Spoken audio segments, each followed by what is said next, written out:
ओम श्री परमात्मने नमः। ओम श्री गुरुभ्यो नमः।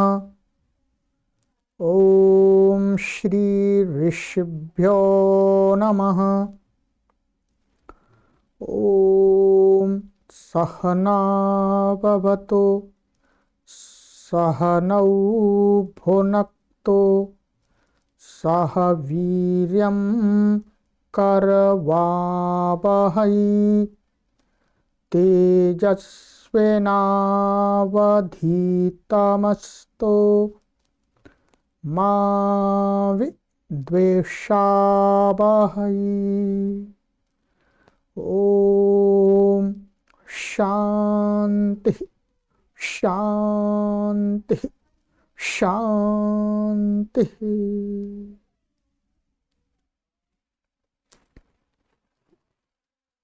सर्वेभ्यो नमः। देववाणी संस्कृतं यूट्यूब चलदृश्यं प्रति भवतां भवतीनां च हार्दं स्वागतम्। मित्रों, अध्यायी भाष्य प्रथमावृत्ति चतुर्थः अध्यायः तृतीयः पादः कक्षा संख्या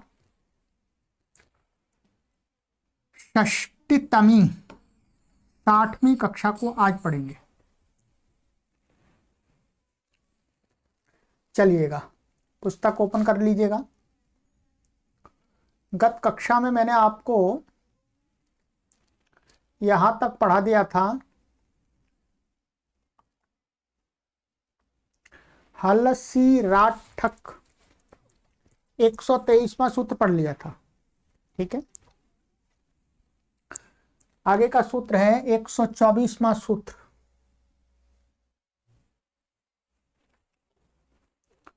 द्वंद्वाद वुन वैर मैथुनिकयोः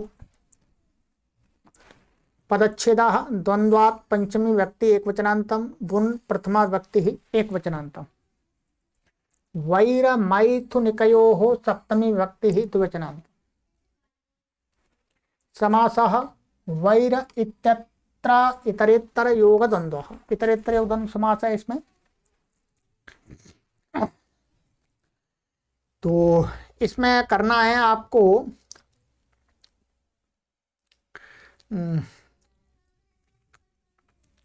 वैरश्च मैथुनिकाच वैर मैथुनिके तयोः वैर मैथुनिकयोः।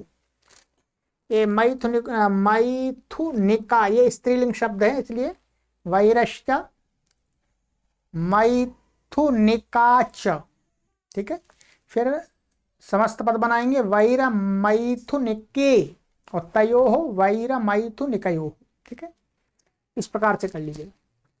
और अनुवृत्ति इसमें आ रही है तस्येदम शेषे तद्धिताः न्या प्रातिपदिकात् प्रत्ययः परश्च। इन पदों की अनुवृत्ति आ रही है। ठीक है जी।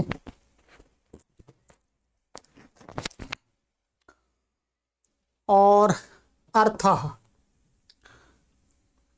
है षष्ठी समर्थात् द्वंद्व संज्ञकात् प्रातिपदिकात् वैर मैथुनिकयोः अर्थ भिधेययोः वैर मैथुनिकयोः अभिधेययोः वुन् प्रत्ययो भवति इदम् इत्येतस्मिन् अर्थे। कहते हैं षष्ठी समर्थ द्वंद्व संज्ञक माने द्वंद्व माने द्वंद्व समास किया हुआ समस्त पद। ठीक है, द्वंद्व समास वाला, और वो कैसा होना चाहिए? षष्ठी समर्थ। ऐसे प्रातिपदिक से वैर अथवा मैथुनिका इन दो अर्थ अभिधेय कहने हो, ये इनको कहना हो तो माने बुन प्रत्यय हो जाता है इदम। इदम का अर्थ है इदम तस्येदम माने इदम क्या? इदम वैरम अथवा इदम मैथुनिका। माने इदम जो कहेंगे वो या तो वैर होना चाहिए मैथुनिक होना चाहिए। कह रहे हैं वैर मैथुनिके प्रत्ययार्थ विशेषणे, वही है वैर और मैथुन के प्रत्यय जो इदम ये अर्थ है तो इदम इसके विशेषण है। यह क्या वैर, यह क्या मैथुनिका। उदाहरण दे रहे हैं यहाँ पर वैरे, वैर में दे रहे हैं पहले वाभ्रव्यश्च शालंकायनश्च वाभ्रव्यशालंकायनौ। अब देखिए ये द्वंद्व समास कर लिया, ये द्वंद्व समास हो गया वाभ्रव्यशालंकायनौ, ये द्वंद्व समास हो गया। अब इससे षष्ठंत बना करके इससे इदम, इदम वैरम इस अर्थ में प्रत्यय लाएंगे। तो कह रहे हैं कि देखिएगा आगे,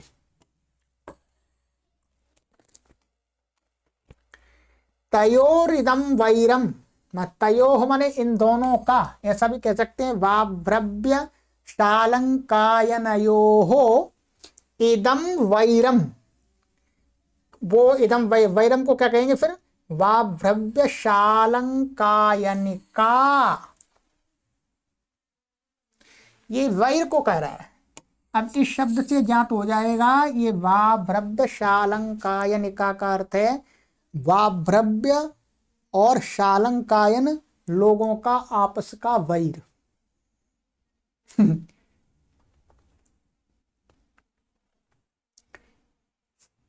ऐसे ही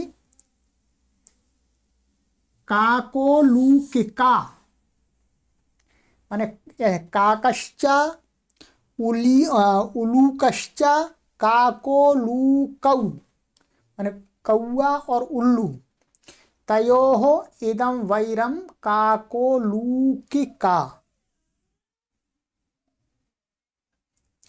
मैथुनिकायाम, मैथुनिकायाम का अर्थ होता है कि आपस में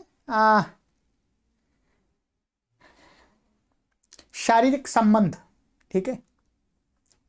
तो बता रहा अत्रि भरद्वाज का, तो अत्रि और भरद्वाज का, तो यहां पर ये लिया है अत्रि भरद्वाज का, अत्रि और भरद्वाज का मैथुनिक संबंध, ठीक है।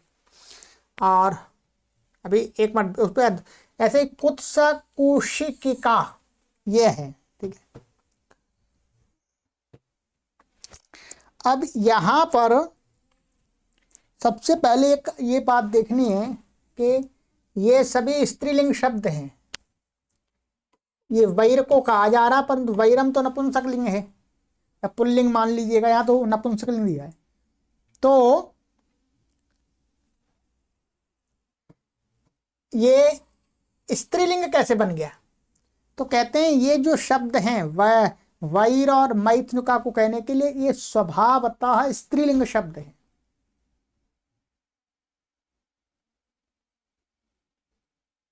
क्या है, स्वभावतः स्त्रीलिंग शब्द हैं ये। तो ऐसे ही ये भी काकोलूकिका, मैथुनिका, मैथुनिका तो मानो स्त्रीलिंग है ही मैथुनिका शब्द, तो वो तो ये अपने आप आ जाए आत्रीय भरद्वाजिका और कुत्सव कुशिका। यहां पर लिखा हुआ गुरु जी ने,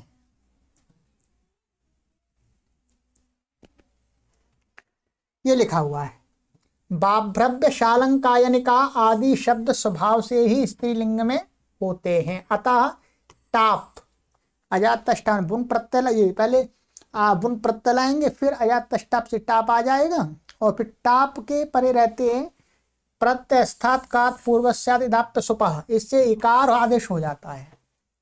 तो शॉर्टकट में मैं आपको यहाँ बता देता हूँ कैसे करना है। ये तो समस्त पद बन गया आपका वाभ्रव्य शालंकायन, ये बन गया। षष्ठी समर्थ यहाँ दो का है तो ओस लाएंगे, ठीक है, और फिर बुन प्रत्यय हो गया, इसकी इत्संज्ञा, इसका लुक हो गया, ठीक है। इसमें वृद्धि आदि कुछ भी नहीं करनी, जो पहले से इसमें हो भी रही है पर वृद्धि की जरूरत भी नहीं है इसमें। और ये बू को अक हो जाएगा, ठीक है, बू को अक हो गया ये। अब क्या होना है, अब यहां पर अच्छा फिर ये ऐसा बन जाएगा, ये अक और यस्य तीसरे से इसका आकार का लोप हो जाएगा, ठीक है। तो ये बन गया आपका पूरा ये बन गया शालंकायन का। ठीक है। अब ये शब्द स्वभाव से स्त्रीलिंग है, तो स्त्रीलिंग की विवक्षा होते ही क्या हो जाएगा, अजात तष्टाप से अदंत मान करके टाप हो गया, टाप का आ बचेगा। ठीक है। अब यहां पर इस आ के परे रहते प्रत्यय में स्थित ककार, माने प्रत्यय में ये कहता है प्रत्ययस्थात कात पूर्वस्यात् इदा प्रसुपः, कि टाप के परे रहते प्रत्यय में स्थित जो ककार, तो ये जो का है ये प्रत्यय का था, प्रत्यय में स्थित, उससे पूर्व जो अकार उसको इकार हो जाता है, तो इसको इकार हो जाएगा, और ये अका सवर्ण दीर्घ होकर के ऐसा बन जाएगा, स्वाद उत्पत्ति करेंगे, हल्का लोप हो जाएगा, तो बन जाए वाभ्रव्य शालंकायनिका। ये ऐसे बनेगा सब जगह, इसमें इकारत तो ऐसे ही करना है आपको। ठीक है। काको लूक का माने काको लूक बना लेना है, और अत्रि भरद्वाज शब्द से अत्रि भरद्वाज का बना लेना है, कुत्स कुश का कुशी कसे कुत्स कुशिक का बना लेना है। सिद्धि मैंने एक बता दी, सब ये आराम से कर लेंगे। ठीक है। अब इसके अर्थ की बात करते हैं।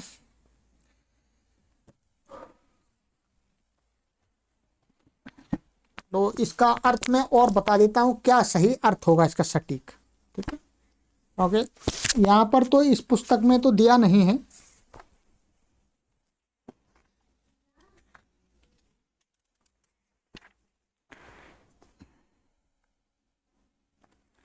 ये दिया है,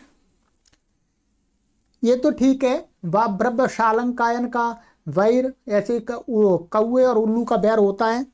और आगे मैथुनिका में दिया है अत्रि और भरद्वाज लोगों का यह मैथुनिका का अर्थ है विवाह संबंध, माने अत्रि कुल वाले और भरद्वाज कुल वाले मान गोत्र वाले लोगों का आपस में जो विवाह संबंध है, माने जो विवाह आदि संबंध होकर के शारीरिक संबंध बनता है, उसको कहने के लिए ये शब्द प्रयोग हो रहे हैं। ऐसे कुत्स गोत्र और कुशक गोत्र के लोगों का परस्पर जो विवाह है उसको कुत्स कुशिकिका कहा जाएगा। ठीक है। चलिएगा, ये हो गया आपका।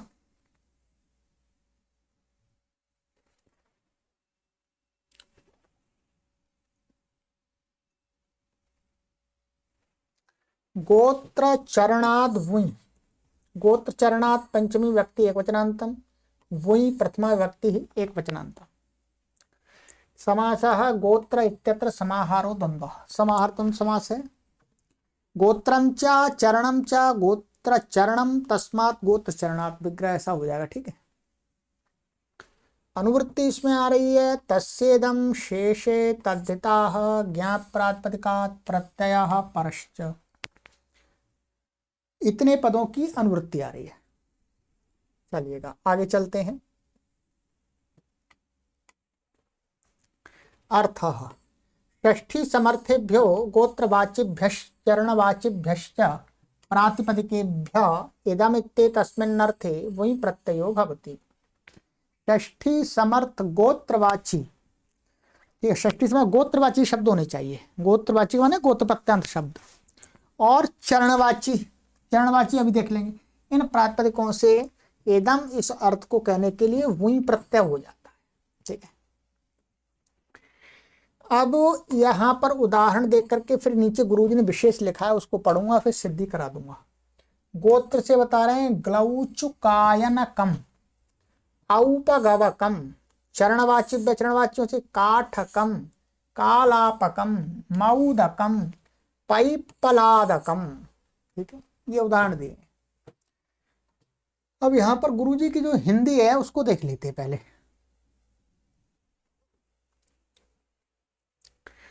गोत्रवाची तथा चरणवाची प्रातिपदिकों से इदम माने इस अर्थ में वही प्रत्यय होता है। अब यहां पर विशेष देना है चरणात् धर्माम्नाययो हो, ये वार्तिक हमने एक बार आपको पहले थोड़ा सा प्रसंग आया था तब बताया था। इस वार्तिक से गोत्रवाचियों से मान जो इसमें जो गोत्रवाचियों से जो इदम इस अर्थ में प्रत्यय आएगा वो तो सामान्य षष्ठ्यर्थ में आएगा, माने सामान्य माने संबंध मात्र में, गोत्रवाती प्रत्यांतों से। तथा चरणवाची, जो चरणवाची प्रातिपदिक होंगे वो कौन से, वो अभी नीचे बताएंगे। तो चरणवाचियों से इदम, इदम सामान्य अर्थ में नहीं आएगा, धर्म और आमनाय अर्थ में वही प्रत्यय होता है, यह विशेष नियम है। माने चरणवाचियों से, माने चरणवाचियों से प्रत्यय आएगा तो इदम, इदम क्या होना चाहिए, यह धर्म होना चाहिए अथवा वह आमनाय होना चाहिए, ठीक है। तो उसको कहने के लिए प्रत्यय होगा। अब आइएगा, अब ये गुरुजी के आगे देखते हैं, ठीक है। विशेष, विशेष को पढ़ेंगे। काठक, कालापक आदि वेद के व्याख्यान रूप ग्रंथ हैं ये, ठीक है। कठ ऋषि ने मूल यजुर्वेद संहिता को याज्ञिक प्रक्रिया में अपनी दृष्टि से उपयोगी समझकर अथवा मूल संहिता के पदों की व्याख्या करके समझाने के लिए कहीं कहीं न्यूनाधिक पाठ भेद करके अपने शिष्यों को पढ़ाया।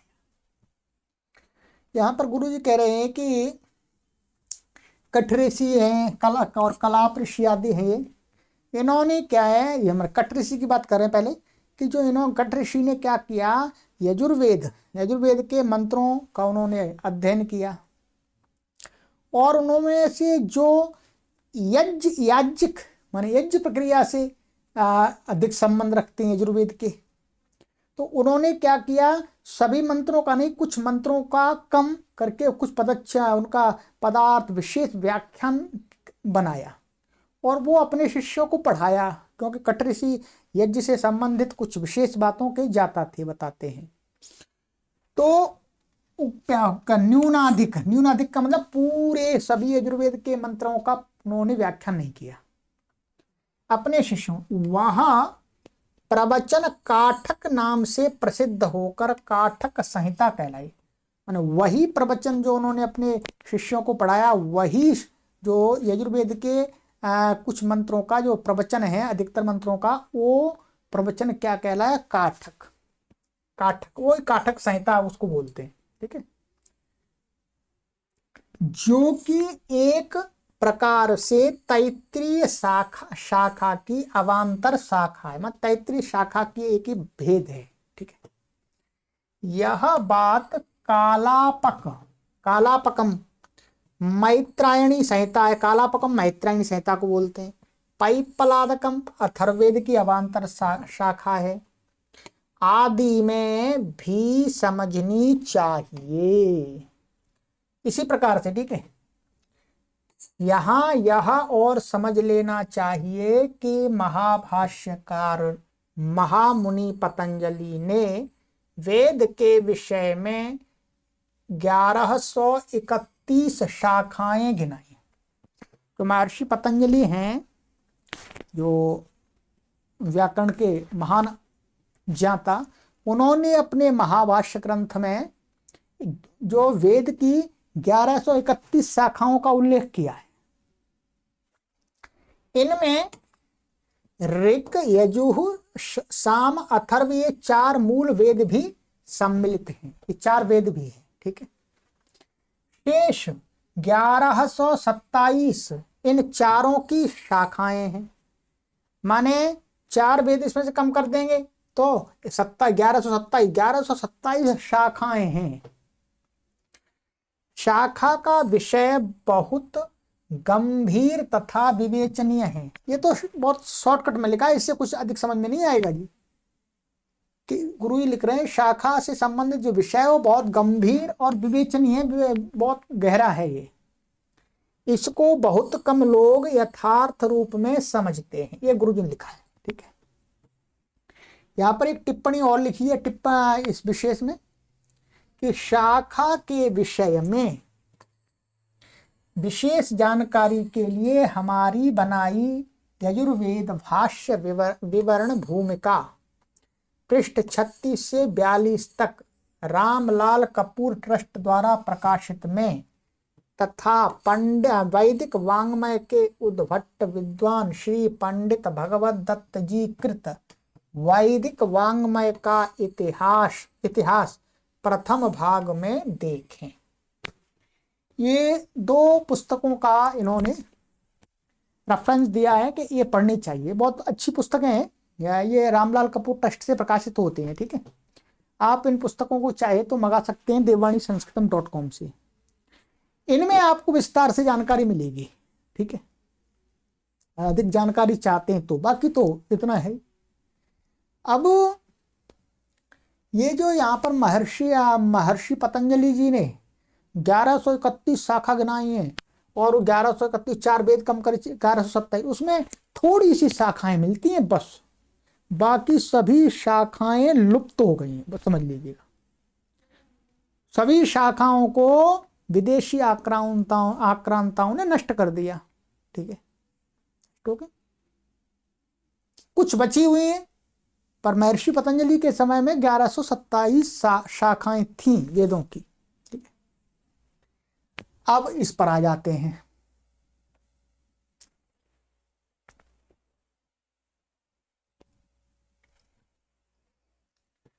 गोत्रार्थ, गोत्रवाची से क्या है, ये वही प्रत्यय हो गया। ठीक है, तो ग्लुचुकायन शब्द था ग्लौचुकायनम, और ग्लुचुकायनस्य इदम ग्लौचुकायनम, आदेश को वृद्धि हो गई, बुई को वू को अक हो जाएगा। ऐसे ही औपगवकम, तो गोत्र प्रत्यांत है। ठीक है, तो औपगवानाम औपगवस्य इदम औपगवकम, बुई हो गया, वृद्धि हो गई है। ठीक है, वृद्धि तो है ही पहले से, अक हो गया। अब चरणवाचियों से क्या होगा, काठकम, ये काठक संहिता है। ठीक है, ऐसे ही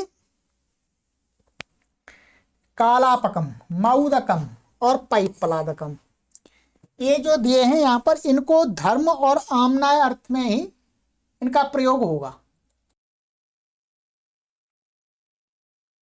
अब यहाँ पर चलिए शुरू से हम ले लेते हैं। ये वास्तव में क्या शब्द है, ग्लूचुकायनी शब्द है ये वास्तव में, ये हमने पहले ही बनाया था। क्या था, ग्लुचुकायनी।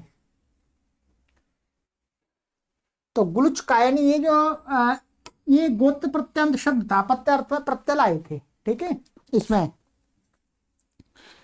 तो ये आपका हो गया। अब इसमें यहाँ पर षष्ठ्यर्थ से नस और गोत्र प्रत्यंत है ये, तो इदम अर्थ में क्या आ जाएगा, यहाँ पर वही प्रत्यय आ जाएगा, और सब ये लुक आदि होकर के वही को, और इसको वृद्धि हो जाएगी यहाँ पर, और यस्य लोप आदि होकर के अक होकर के ग्लौचुकायन कम बन जाएगा स्वादि उत्पत्ति करके। ठीक है, ऐसे ही औपगवकम, तो औपगव शब्द है, ये भी गोत्र प्रत्यांत है, अण प्रत्यांत गोत्र प्रत्यांत। ठीक है, उपगोहो गोत्रापत्यम औपगवः। अब है ये चरणवाचियों से। चरणवाची,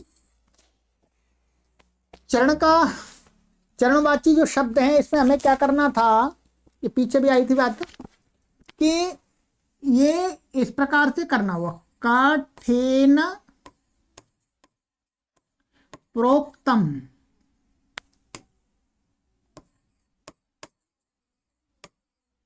कठेन प्रोक्तम, प्रोक्त अर्थ में पहले प्रत्यय फिर अधीयते, क्योंकि ये छंदो ब्राह्मणानि च तद विषयाणि, छंदो ब्राह्मणानि च तद विषयाणि से ये जो काठक संहिता ये भी छंद माने गए हैं। ठीक है, तो कठेन प्रोक्तम अधीयते, अधीयते माने प्रोक्त अर्थ में इससे जो प्रत्यय आएगा प्रोक्त अर्थ में, फिर उस अर्थ से क्या है जो प्रत्यय आएगा कठ,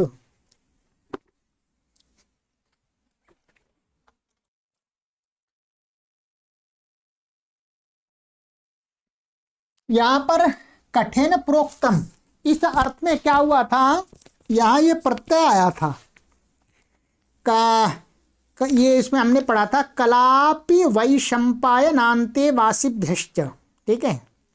तो ये जो था, जो कठ था, कठ, तो कठ ये आपका वैशंपायन का शिष्य था। तो वैशंपायन का शिष्य था, तो वहां पर क्या है, कठेन प्रोक्तम, इस अर्थ में अणिनि प्रत्यय लाए थे। क्या लाए थे? अणिनि प्रत्यय। तो यहाँ अणिनि प्रत्यय आया था यहाँ पर कठ, और फिर इसका प्रयोग अधीयते और पढ़ने वालों के अर्थ में होता है। तो यहाँ पर अणिनि प्रत्यय आया था तृतीयांत से। ये ऐसा कर लेंगे, कठ पूरा बना लेते हैं एक बार। ये कठ और टा, और ये क्या हो जाएगा, अणिनि प्रत्यय। उसी से कलापि वैशंपायनान्ते भ्यश्च, फिर उसका क्या है, कठ चर का लुक। कठ चर का लुक से क्या हो गया था, प्रोक्त अर्थ में जो प्रत्यय आया था उसका क्या, उपरोक्त अर्थ में उसका जो प्रत्यय, उसका लुक हो गया। लुक हो गया, ये भी चला गया। और फिर छंदो ब्राह्मणानि तद विषयाणि, छंदो ब्राह्मणानि तद विषयाणि से क्या हुआ, ये उसको पढ़ने अथवा जानने वाले के अर्थ में प्रयोग होगा। फिर तो कठा बहुवचन में, मान कठ के द्वारा प्रोक्त ग्रंथ को पढ़ने वाले जो पाठक, उनको क्या कहा है, कठा। तो ये कठ शब्द भी इसको कह रहा है पढ़ने वाले। अब ये वास्तव में चरणवाची शब्द बन गया। क्या, चरणवाची शब्द बन गया। अब इससे उन कठों का, मैंने कठ को पढ़ने वाले लोग हैं, तो उनको उनका धर्म, माने उनका धर्म जो भी है, अथवा उनका आमनाय, आमनाय का अर्थ है परंपरा। माने अब हम यहां पर विग्रह करेंगे, कठानाम, कठानाम धर्मः आमनायः वा, माने कठों का धर्म अथवा आमनाय अर्थ में यहां पर अब प्रत्यय ले आएंगे। तो कठ आम षष्ठंत से वही, अब ये बू को आक हो जाएगा, इसका लुक हो जाएगा, और यहाँ वृद्धि हो जाएगी। तो का और यसे तिलोप होकर के का ठा का, और ये अक हो जाएगा यहाँ पर काठ का, और स्वादित प्रतीक काठकम। तो अब ये काठकम, कठ लोगों का जो धर्म है, धर्म का अर्थ है स्वभाव भी हो सकता है अथवा उनके कर्तव्य हो सकते हैं। आमनाय माने उनकी जो परंपरा है, कठ चरणवाची लोगों की जो परंपरा है उसको कहेंगे। ऐसे ही कलाप से यहाँ पर कलापिनोड़ से क्या हुआ था, अण प्रत्यय हुआ था, ध्यान देंगे। ये बनाया था हमने, पीछे देख लीजिएगा वहीं पर कलापिनोड़ सूत्र पर हमने एक कालाप बनाया, ये देखिएगा पीछे सूत्र जो हमने पढ़े थे, अब यहाँ से ये जोड़ने पड़ेंगे हमें, ठीक है। तो ये है, क्या था, कलापिनोण। तो कलापिना प्रोक्तम अधीयते कालापाह, तो कालाप शब्द बन गया था। तो ये कलापिनोण सूत्र है, तो 4-3-108 हमने पिछली कक्षाओं में पढ़ा है। तो क्या बन गया था, यहाँ पर अण प्रत्यय होकर के अधीयते प्रोक्त और अधीयते अर्थ में कालाप, ये बन गया। अब का ये चरणवाची हो गया। तो कालापानाम धर्मः आमनायः व कालापकम। ऐसे ही ये था आपका मऊदकम। तो ये ये यहां पर आया था, ये आपका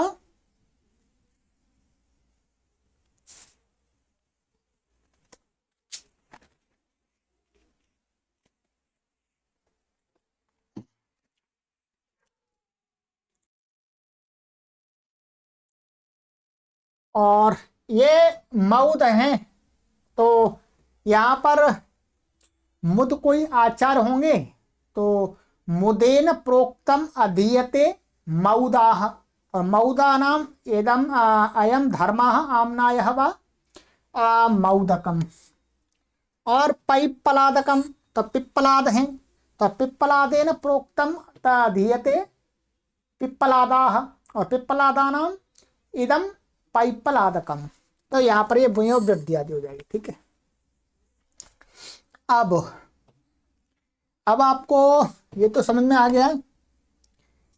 अब मुख्य रूप से आपको ये और समझ लेना है, चरणात् धर्माम नाययो, धर्म का अर्थ होता है कर्तव्य अथवा स्वभाव, दोनों आ सकते हैं, ठीक है।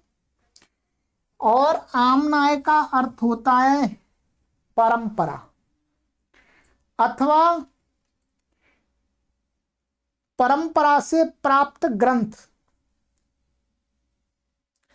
ये दोनों अर्थ होते हैं वास्तव में, ठीक है। आमनाय के अर्थ क्या है, परंपरा अथवा परंपरा से प्राप्त, जो परंपरा में कोई ग्रंथ विशेष होता है उस परंपरा का वो ग्रंथ, दोनों को आमनाय कहा जाता है, ठीक।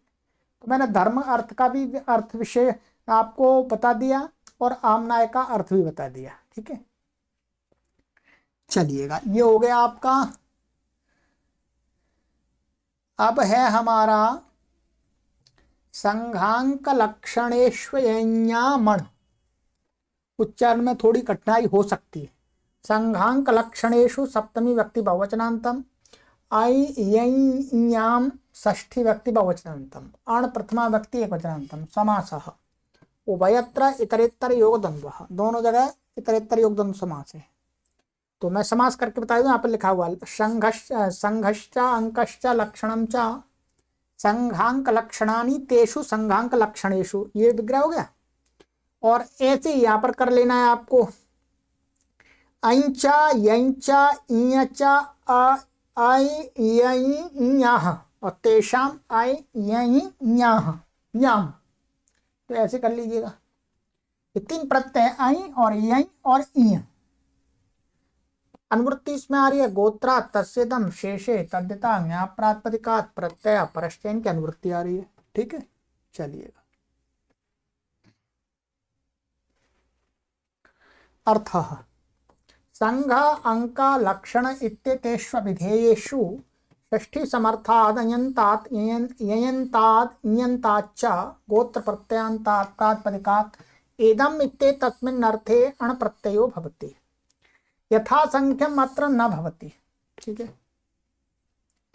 कहते संघ अंक लक्षण ये तीन अर्थ या विधेय हों इदम में, तो षष्ठी समर्थ कैसे प्राप्त होना चाहिए, ऐ प्रत्यांत अथवा यई प्रत्यांत अथवा इय प्रत्यांत, और वो कैसे होने चाहिए, गोत्र में आए हुए ये प्रत्यय होने चाहिए। आई यई और इय ये गोत्र में माने गोत्रापत्य अर्थ में आए हुए प्रत्यय होने चाहिए। तो उनसे इदम, इस अर्थ में इदम माने इदम अर्थ का होगा संघ अंक लक्षण, ये इदम होने चाहिए। अस्मात् अण प्रत्ययो भवति, कहते हैं यथा संख्यम अत्र न भवति। यथा संख्य का अर्थ है तीन शब्द ये दिए और तीन ही प्रत्यय दिए, तो माने पहला प्रत्यय आई इसके साथ में यही इसके साथ में इय, तो ऐसा नहीं है, तीनों का तीनों के साथ हो सकता है, ठीक है। उदाहरण दिया है अयंत वेदानाम संघः वैदः संघः, ध्यान दिया, ये विद शब्द है, यहाँ पर नीचे लिखा हुआ है। ये तो वास्तव में क्या है, विद शब्द से वेदस्य गोत्रापत्यम, वेदस्य गोत्रापत्रम, तो यहाँ गोत्रापत्य अर्थ में क्या होता है नस, और ये अनिश्यानंतर ये विदादिभ्यो ऐ, इससे क्या है गोत्रापत्य अर्थ में ऐ प्रत्यय होता है। क्या होता है ऐ प्रत्यय, लुक आदि होकर के वृद्धि आदि होकर के ये क्या बन जाता है वैदः, ध्यान दीजिए। वैदः का अर्थ हो गया विद का गोत्र का गोत्रापत्य, ठीक है। अब इसके जब रूप चलेंगे, यदि एक गोत्रापत्य तो वैदः रहेगा, दो है तो वैदौ, और बहुत में क्या होता है, बहुत में इसका लुक हो जाता है, माने इसका बहुत में तद्राजस्य बहुषु तेन वास्त्रियाम, माने बहुवचन में जब बहुत अपत्यों को कहेंगे तो जो ये ऐ प्रत्यय आया था इसका लुक होकर के क्या बन जाता है वैदाह, ऐसा बनता है वेदाह, हाँ विदाह, विदा बनेगा, ये विद शब्द ना, तो विदाह बनेगा, तो वैदाह वैदौ विदाह ऐसा बनता है। इसलिए यहां पर षष्ठी में विदानाम दिखाया है, प्रत्ययार्थ तो रहता है, प्रत्यय का लुक हो जाता है। यहां पर ये नहीं करे कि प्रत्यय प्रत्यय होना ही चाहिए, नहीं, प्रत्यय इसमें अर्थ है अहीं का। ये विद शब्द यहां पर विद के बहुत सारे अपत्यों को कह रहा है, तो इसलिए यहां पर ये अहीं प्रत्यांत शब्द है, प्रत्यय रूप है, प्रत्यय लक्षण मान करके अयंत हो जाएगा ये। तो फिर यहां पर संघ, संघ को कहना है, यहां पर संघ माने समूह को, तो क्या हो जाए, वैदह संघ, वैदह संघ ने विद के चतुर्थ माने जो गोत्रापत्य हैं उनका समूह वैद। अब यहां पर क्या विद शब्द से ही आएगा, विद शब्द से इससे क्या हो जाएगा, अण हो जाएगा, ये तो अण होगा इदम अर्थ में, और संज्ञा इसमें, और ऐसे वैदो अंक, ऐसे वैद अंक बन जाएगा, वैदम लक्षणम, लक्षणम बन जाएगा, लक्षण को बताना हो, तीनों से तीनों हो गए।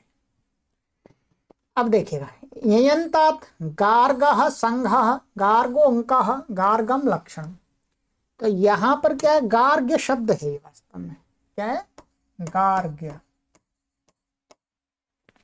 गार्ग्य।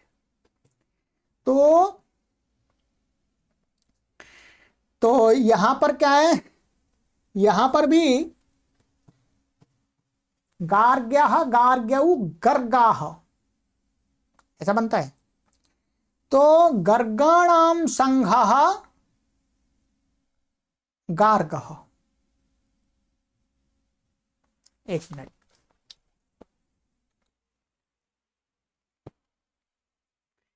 चलिएगा, तो यहां पर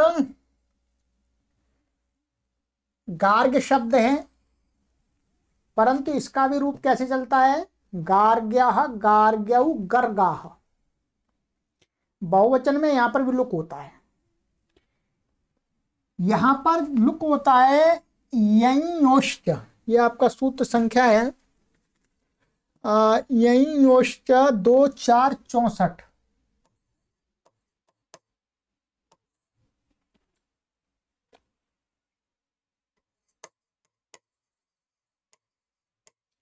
दो चार चौसठ।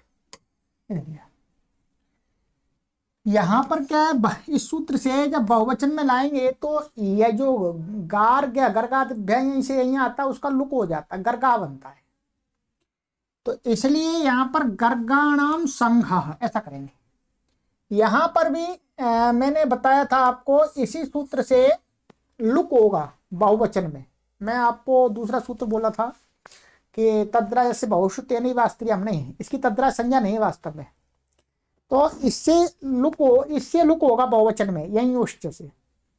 तो यहां पर भी गर्गाणाम, तो यहाँ क्या करेंगे, गर्ग आम, और ये आपका अण प्रत्यय हो जाएगा, फिर गार्गः बन जाएगा, तो गार्गः संघः गार्गः अंकः गार्गम लक्षणम।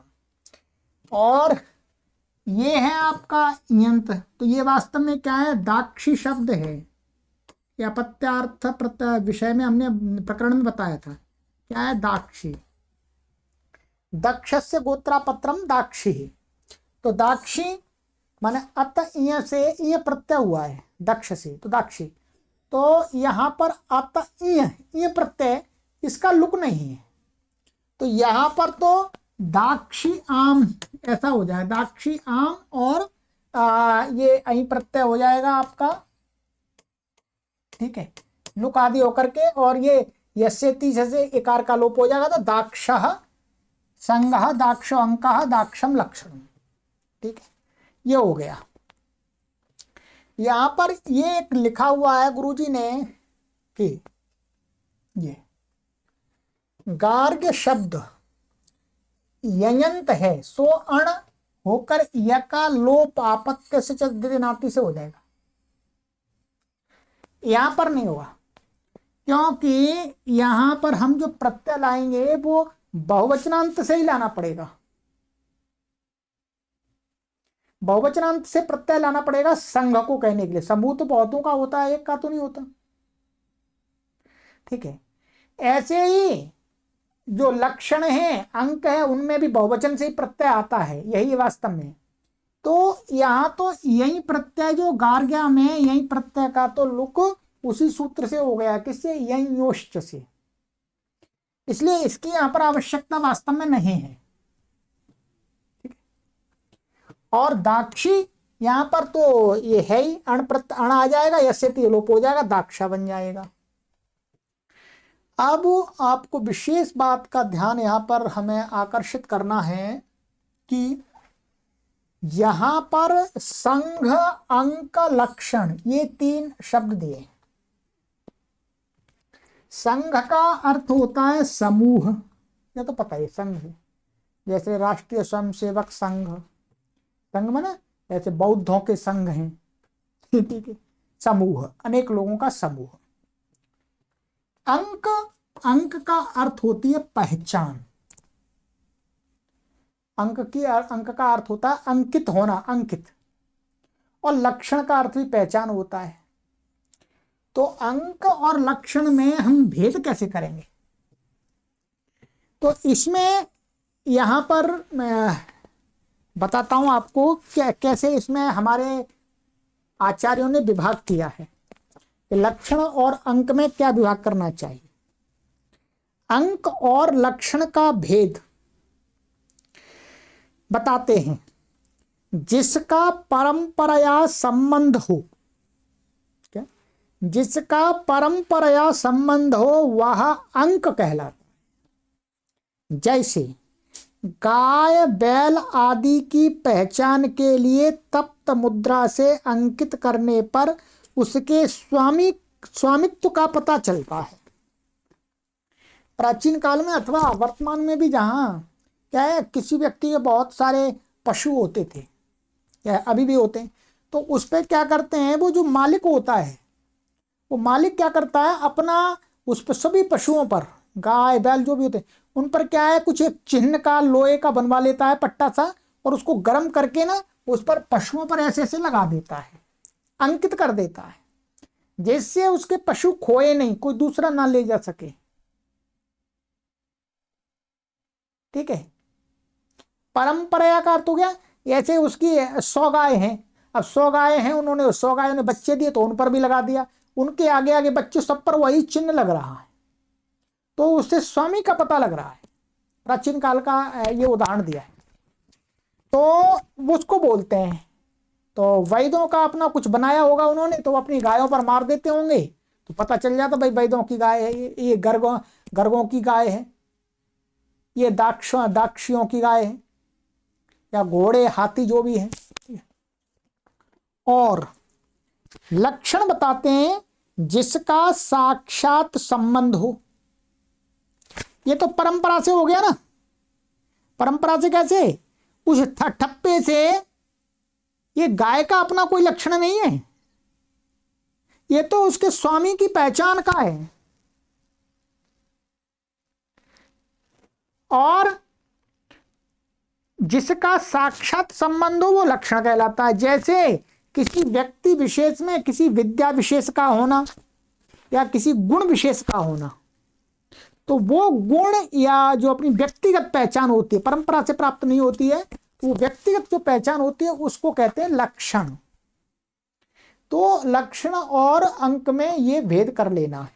ठीक है, चलिएगा, ये 2 सूत्र तो 2 ही हुए हैं, पर थोड़े से 3 हो गए वैसे, पर थोड़े से कठिन अर्थात थोड़े वैसे जटिल से प्रयोग तो इनका अधिक नहीं है। ठीक है, पर मैंने आपको जितना हो सकता अपनी तरफ से उतना समझाने का प्रयास किया है। ठीक है, क्योंकि ये पुस्तक में कहीं पर आपको लिखी हुई सिद्धियां नहीं मिलेंगी।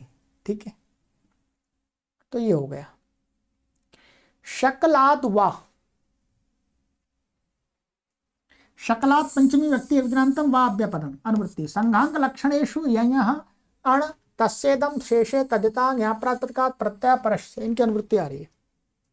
अर्थ षष्ठी समर्थात ययंतात् गोत्र प्रत्ययांतात् शकल प्रातिपदिकात् संघांक लक्षणेषु अभिधेयेषु विकल्पेनाण प्रत्ययो भवति।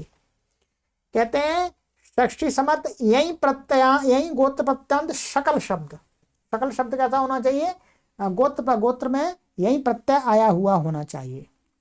तो उससे क्या कह रहे हैं, ये संग अंक लक्षण को कहना हो तो विकल्प से अण प्रत्यय होगा। विकल्प से अण होगा, पक्ष में क्या हो जाएगा, गोत्र चरणाद वुई से इति वुई प्राप्ते अणि विधीयते, माने गोत्रवाचियों से इदम अर्थ में, इदम में संग भी आ सकता है, लक्षण भी आ सकता है, अंक भी आ सकता है और कुछ भी आ सकता है। तो गोत्र चरणाद वुई, गोत्र से तो गोत्र प्रत्यय तो सामान्य प्रत्यय कहा था सामान्य अर्थ में, तो क्या वुई प्राप्त हो रहा था तो वुई का विकल्प कर दिया अण, तो पक्ष में वुई भी हो जाएगा।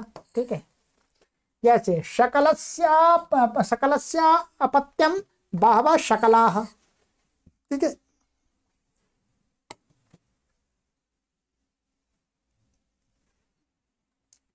तेषां संगः अंका लक्षणम व शाकलः, ये अण हो गया। ठीक है, और शाकलम और ये लक्षण हो गया।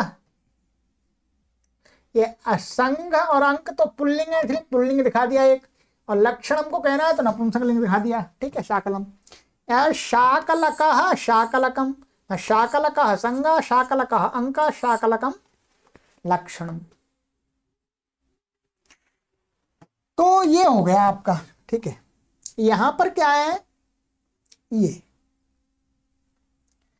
वास्तव में शब्द क्या है, जब यही प्रत्यय लाएंगे तो गर्गा दिव्यो यहीं से यहीं आ जाएगा, शकल शब्द से शाकल्य बन जाएगा।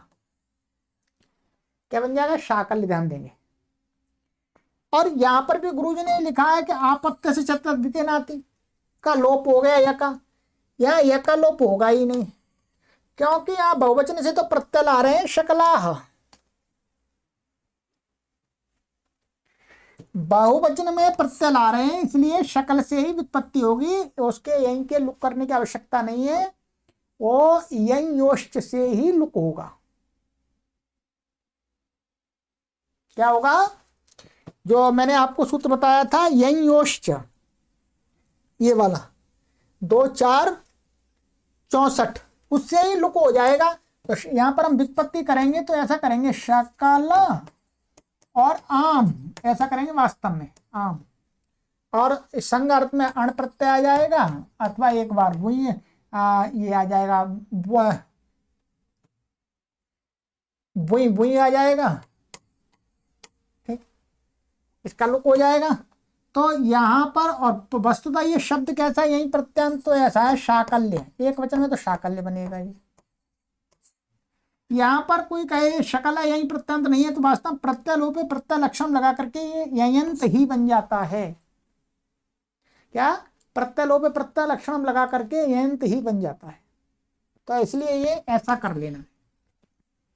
तो ये सिद्धि आप कर लीजिएगा। ठीक है, यहाँ पर एक टिप्पणी दी है गुरुजी ने, काशिकादिषु शाकलाद् वा इति सूत्रपाठः तस्य व्याख्यांतरम तत्रैव द्रष्टव्य। काशिका में सूत्र ऐसा दिया है, शाकलाद् वा, माने शा दीर्घ पड़ा हुआ है आ, तो उसका व्याख्यान कह रहे हैं वहीं पर देखना चाहिए काशिका में, यहां समझाने की आवश्यकता नहीं है। बस क्वचित एक देशोप्य अनुवर्तते इति नियमेन ययः अनुवृत्तिर भवति। इसको, ये टिप्पणी और कहीं की है, इसको और कहीं आगे की है। ठीक है, यहाँ की नहीं है। चलिएगा, तो ये जो शाकलाद् वा काशिका दिया वहीं देख लेंगे। चलिएगा, आज की कक्षा में इतना ही करते हैं। थोड़ा सा आपके पास में पुस्तक है तो आपको ठीक से समझ में आ जाएगा, आगे पीछे खोल करके। ठीक है, चलिएगा, आगे कक्षा में पढ़ेंगे छंदो गौक्थिक याज्ञिक वह वृच नटान्य। सर्वेभ्यो नमः।